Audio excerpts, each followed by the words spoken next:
ગીર ગઢડા તાલુકાના સોનપરા ગામે નદી પર પુલના અભાવે સામે કાંઠે વસતા ખેડૂત પરિવારો અને શાળામાં ભણતા બાળકોને ભારે હાલાકી થઈ રહી છે। સોનપરા ગામેથી પસાર થતી ચંદ્રભાગા નદી પર પુલ ન હોવાના કારણે નદીના સામા કિનારે વસવાટ કરતા 70 થી વધુ પરિવારો કેડસમા પાણીમાં ઉતરી ગામમાં જવા મજબૂર બન્યા છે અને બાળકો શાળાએ જઈ શકતા ન હોવાથી અભ્યાસ પણ બગડી રહ્યો છે। આ વિસ્તારના ખેડૂતોએ અવારનવાર પુલ બનાવવાની માંગણી કરી છે, પણ કોઈ અધિકારી કે પ્રજાના પ્રતિનિધિ ખેડૂતોની વેદનાને સમજી શક્યા નથી। ત્યારે ફરી એકવાર સરપંચ અને ગામના વડીલે ઉચ્ચ કક્ષાએ રજૂઆત કરી અહીં સત્વરે કોઝવે બનાવવાની માંગ કરી છે।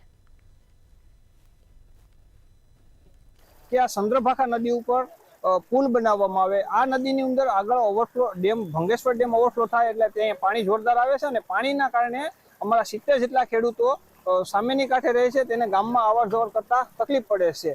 આ બાબતે અમે જિલ્લા કક્ષાએ, તાલુકા કક્ષાએ ધારાસભ્યશ્રીને, સાંસદશ્રીને બધાને રજૂઆતો કરેલી છે। કોઈ અધિકારી કે કર્મચારી કે કોઈ પદાધિકારી અમારું કોઈ આ માંગણીને યોગ્ય માર્ગદર્શન કે કોઈ સાંભળવા તૈયાર નથી। તમે અત્યારે જોવો તો સરકારને અમે એટલી વાર રજૂઆત કરેલી છે, એટલે સુધી મોકલેલી છે। તમે અત્યારે જોવો છો કે અમારે બાળકોને વિદ્યાર્થીને લઈને જાવ, જેને વધારે પાણી આવે 3-3, 4-4 દિવસ નથી સ્કૂલે જઈએ। અરે આવી કન્ડિશનમાં વાડીએ કોઈ બીમાર પડ્યો તો કઈ રીતે અમારે લાવવા?